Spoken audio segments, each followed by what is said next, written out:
Hi everybody, welcome back to another episode of this Happy Tuesday. How you doing? Is everybody doing okay?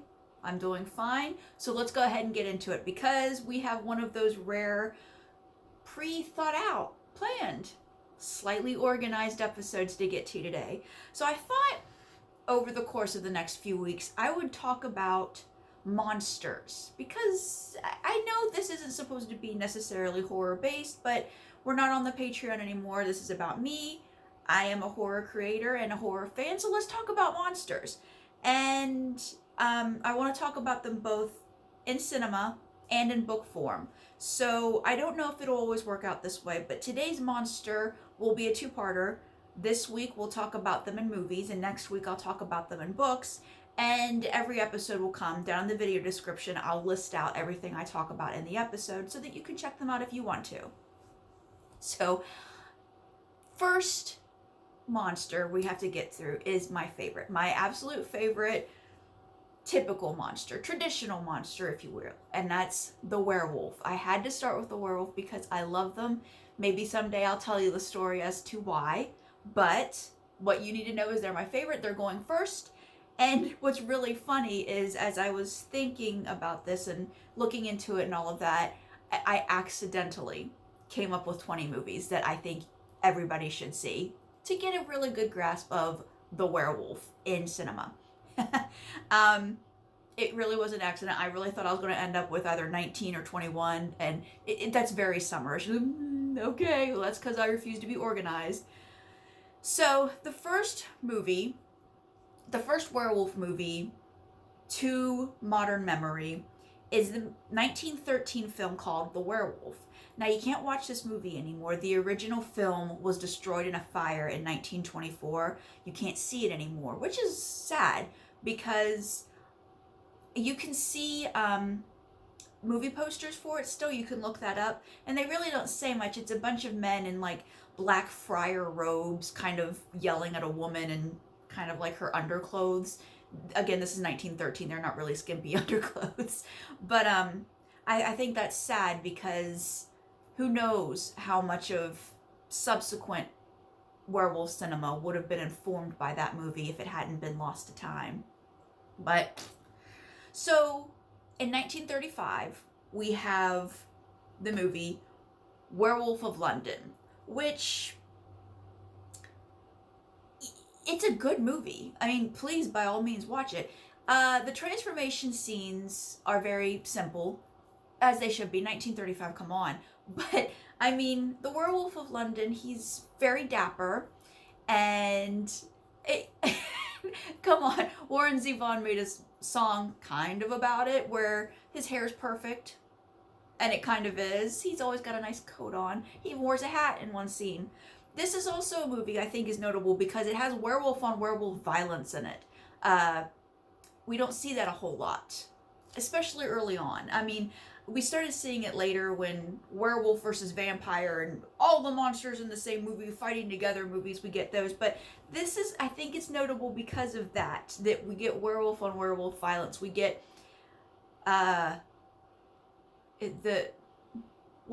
he kills his maker, essentially. We find out who he is, and I mean, I would say spoilers, but come on, you've had almost 100 years to watch it. Why haven't you yet? And then we get The Wolfman in 1941. Fantastic movie. I have a poster of it hanging on my wall. I am of the opinion that Lon Chaney Jr. is not the best part of this movie. Claude Rains is. Claude Rains plays Larry, they call him Larry in this one, Larry Talbot's father. He is Sir John Talbot. And Claude Rains was also the Invisible Man. If you've never seen that movie, and you really get an idea of how fantastic Claude Rains was, not only as just an actor, but also a horror actor. He's fantastic, and he's amazing in this movie because he's supposed to be the even-keeled one, as Larry is sort of spiraling into hysteria, understandably so. Claude Rains plays the character that is supposed to remain calm and rational, and the way the movie ends up, with how father and son meet in the end.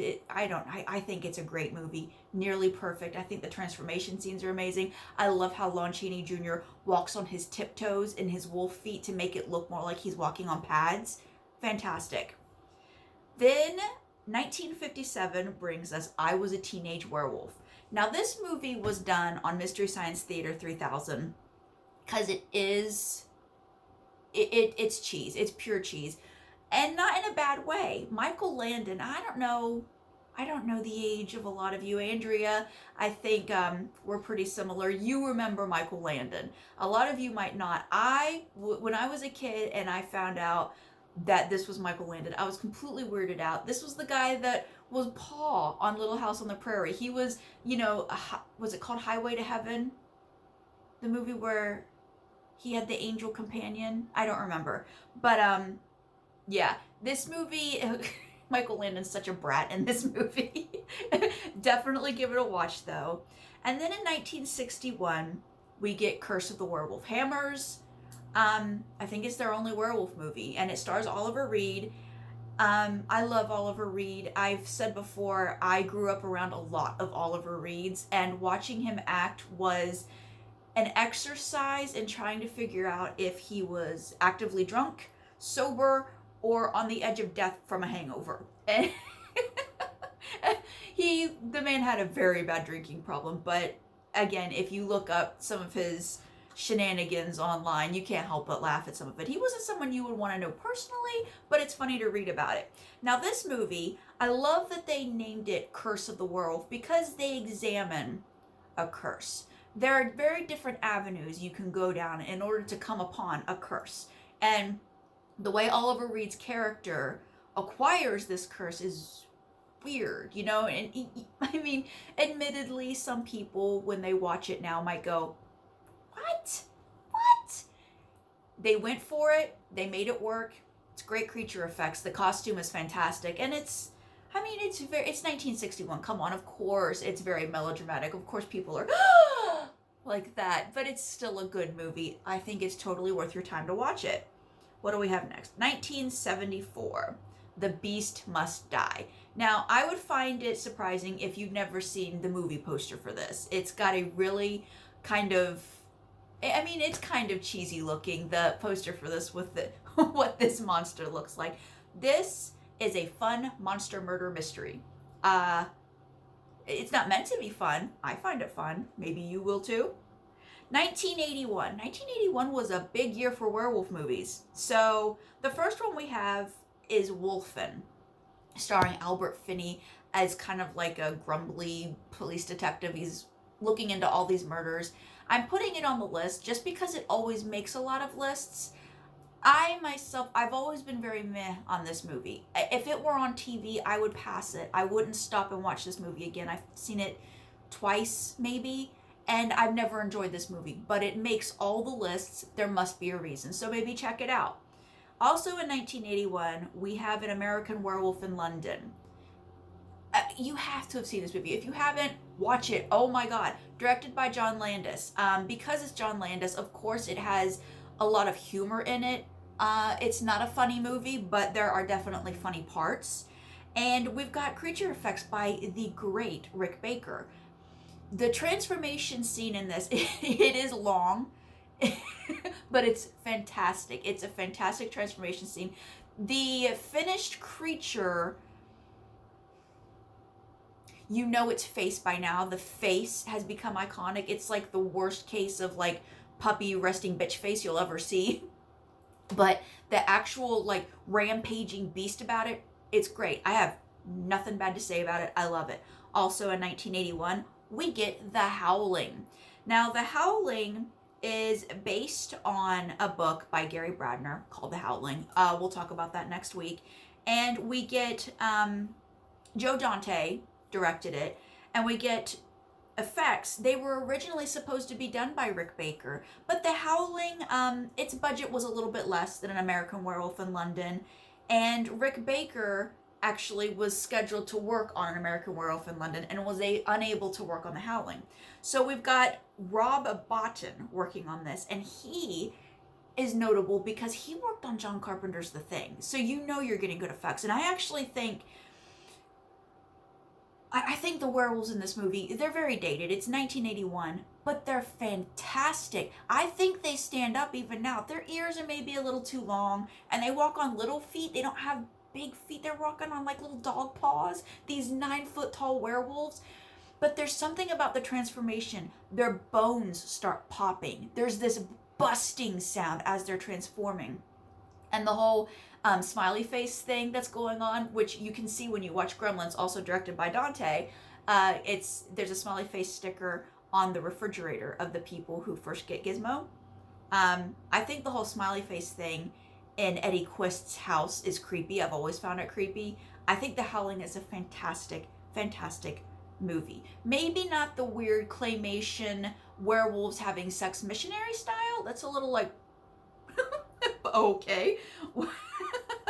Now we come to 1984, the movie The Company of Wolves. Now, this surreal, dreamlike fairy tale, fantastic cast. The problem is, for me, is that when you're doing surreal, dreamlike storytelling all the time, it can be hard to watch, and you find yourself kind of spacing out a little bit. You lose the story and get bored. At least I do. But this is a movie where there's fantastic shots of this. The imagery is amazing. Even if you do get kind of bored with the story, what you're looking at is fantastic. What do we have next? 1985, Silver Bullet. All right. So this is a movie I've been watching since I was a child. This is a Dino De Laurentiis movie. He didn't direct it, he produced it, but if you know anything about Hollywood and about De Laurentiis, he was Mr. Stick His Fingers in Everything. And he put out some real stinker movies, but he also put out some really great movies. And I think Silver Bullet is one of them. Now, a lot of people think this movie is unwatchable. I can hear that, and a lot of people really don't like the way the werewolf looks, and I hear that too. You know, the snout on the werewolf is too wide, and it's too short, and it makes it look kind of like a bear. It does kind of look like a bear. It's got a great big round head, and we have come to expect lupine features to be more narrow and more pointed, and we don't quite get that. However, the transformation scene in this, and it's nothing but head that we see. We get some shadowy shots of hands, is fantastic. We get a shot of an entire church of people transforming. It's a dream sequence, but still, it's fantastic. The guy who did the creature effects in this, his name was Carlo Rambaldi, famous Italian creature effects guy. This movie, the creature, the werewolf, some people say there's no way you could be scared by this, blah, blah, blah, blah. I've been watching it since I was a kid. It is embedded in my DNA. I love this movie, and there is a scene, and if you've never seen it, you might not get it. And if you watch it now, you're going to be like, pfft.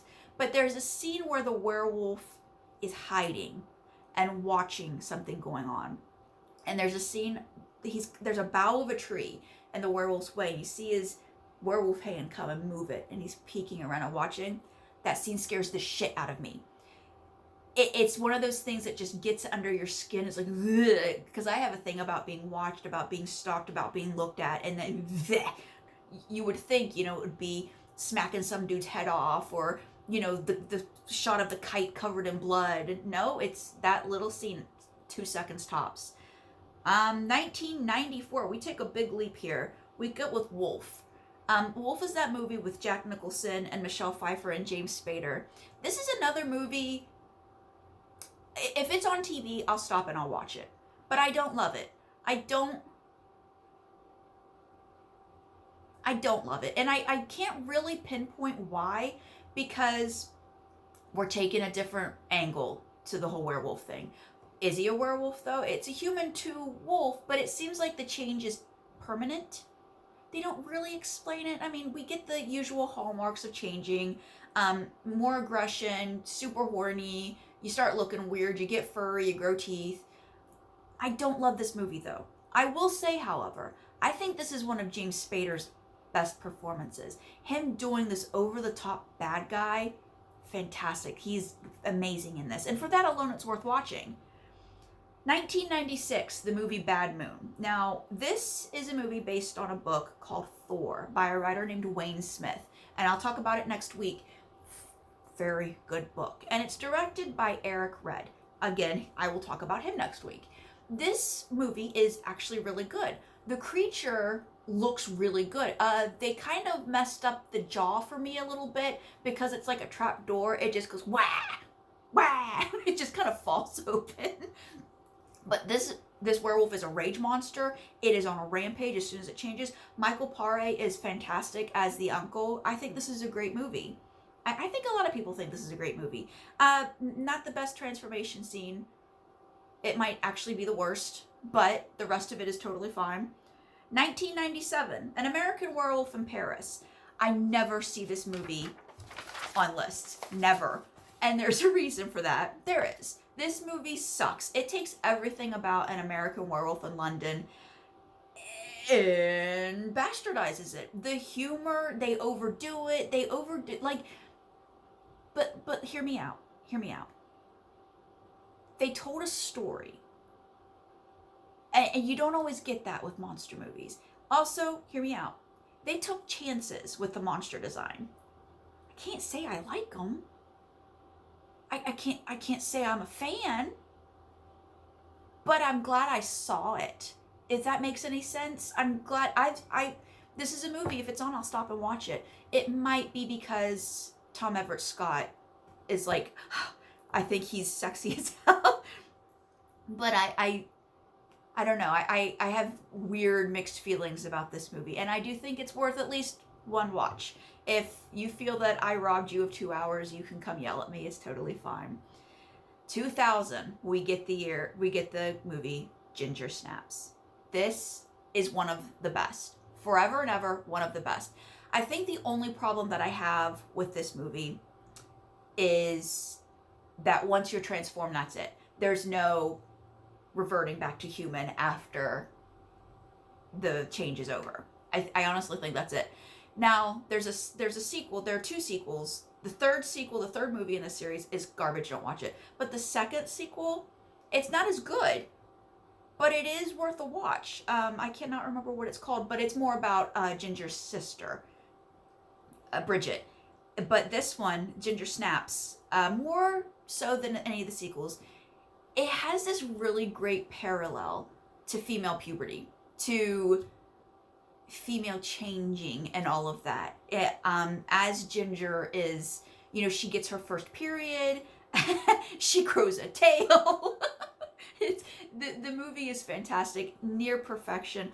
Also, Mimi Rogers as this super uptight, dried flower toting prissy pants. Mwah, I love it. 2002, Dog Soldiers. Again, near perfect movie. I love the whole aspect of, are we trapped in here with them or are they trapped in here with us? It's not totally like that because there is a note of desperation to escape to safety, but I love it. Now, there is one weird link between Dog Soldiers and Silver Bullet. In Silver Bullet, Everett McGill, who plays Reverend Lowe and is the werewolf, spoiler, he does some of the work in the werewolf suit.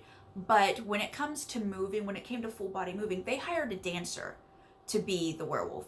They did this in Dog Soldiers as well. Dancers are very aware of what they can do with their bodies, more so than a lot of people.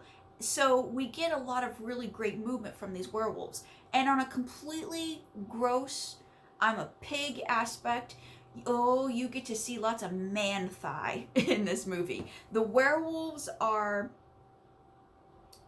They're the bipedal kind. They're not quadrupeds. And there's a lot of werewolves looming over them. And you can just see these fantastic dancer's thighs, these muscular but slender legs. And it's like, please more of that. But the story is fantastic. Everybody can sit and watch this movie. 2005, we get the movie Cursed. This is a Wes Craven movie. And it stinks. This movie's not good. I hate it. I actually hate it. However, I know a lot of people who love it. I don't know why. It's got Christina Ricci in it. There's a cameo by Scott Baio being a creepy guy in it. I mean, there's kind of a, okay, who's the werewolf? Who's the person turning everybody? Who's the person killing all these girls? So there's a little bit of a mystery to it. And the werewolf themselves, they look, honestly, when you go to Spirit Halloween and buy that expensive werewolf costume, that's what this creature looks like. It's not even that great. But maybe you want to check it out because lots of people like it. 2010, we get the Wolfman remake. Now, I love this movie. I went to the theaters and saw it. I would go to the theaters right now and see it again. I love this movie. Having said that, Anthony Hopkins werewolf. Can we just not, please? The werewolf on werewolf violence. I loved it in Werewolf of London. I hate it in this. I hate it so bad I can't even see straight. No, thank you. Everything else about the movie was great. 2014 is a movie called Late Phases. This is a Larry Fessenden produced movie. If you don't know who Larry Fessenden is, every really great thriller, horror movie, slasher, lower budget movie that's come out in the past 15 years, Larry Fessenden has been attached to it. I've loved everything he's been attached to. He puts out great horror movies. Late Phases is a great horror movie. Now, it is a werewolf movie, it is a mystery, and it is low budget. But the story that they put together, the acting that they acquire, it's fantastic. I scream. I don't hear anybody talking about this movie. Watch it. It's really good. 2015. And this is the last one. This is number 20. Is the movie Howl. And this movie was surprising in how much it understood what a werewolf movie should be. Werewolves on a train. But also just unbridled violence and gore. Sometimes you get more story than necessary in a monster movie when really what you want is monsters, you know? And how they get it. They know what you want and they give it to you. Oh, they give it to you. You get it shoved right in your face. It's fantastic. So I'll list all of these below in the what are we doing here? In the video suggestion. It's not a suggestion. Description. I'm so sorry. I'm now flustered. I've got like 10 other things to do. There's people standing outside the door talking to me. I'm sorry. But I will list all of these in the video description below. Tell me, what are your favorite werewolf movies? Are you a werewolf fan? I know people who would actually avoid werewolves because they couldn't be bothered to care, and that's fine, but I believe differently. So that'll be it for me today. Next week, we'll talk about werewolf books. I got a whole bunch of those too. So get ready for some reading recommendations, and thank you for listening. And I hope the world is treating you kindly, and I will see you next week. Let's do